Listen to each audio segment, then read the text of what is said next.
Assalamualaikum warahmatullahi wabarakatuh. Perkenalkan, nama saya Afita Nawangulan dengan NIM 2311050088. Di sini saya akan mempresentasikan review hasil penelitian bidang toksikologi terkait pestisida.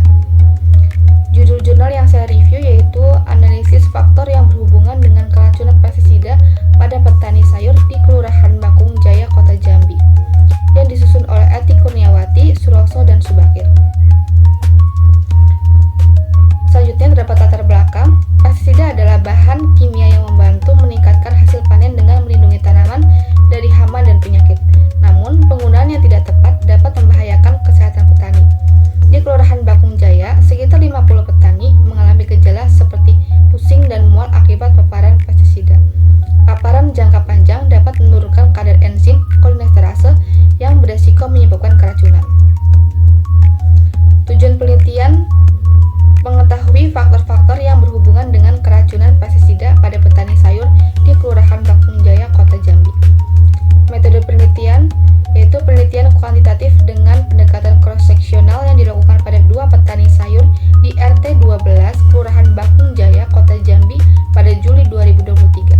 Sampel dipilih menggunakan teknik accidental sampling dengan pengumpulan data melalui kuesioner, observasi, dan pemeriksaan kadar enzim kolinesterase darah.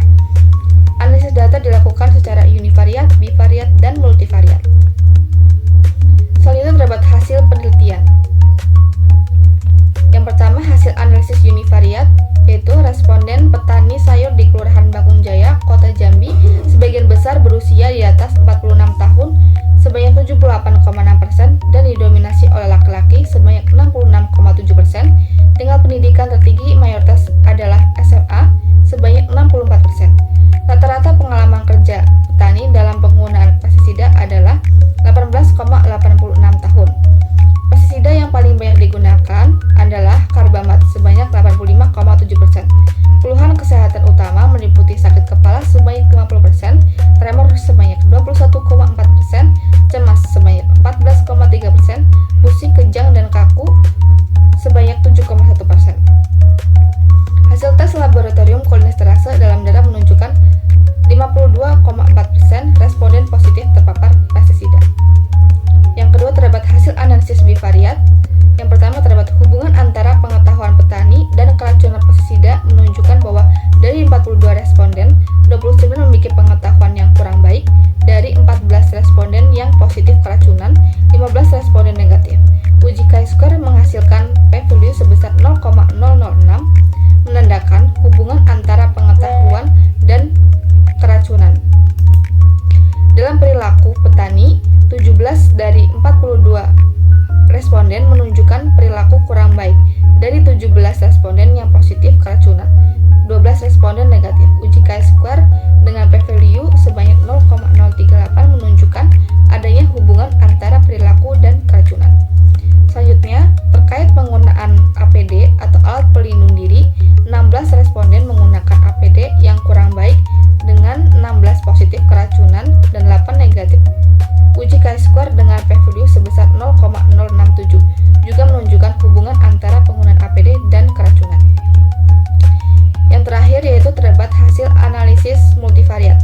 Analisis multivariat menguatkan bahwa APD merupakan variabel yang paling signifikan berhubungan dengan p-value 0,044 dengan resiko yang ditimbulkan cukup besar, di mana petani yang tidak menggunakan APD beresiko 5 kali lebih tinggi terpapar pestisida dibandingkan dengan petani yang menggunakannya.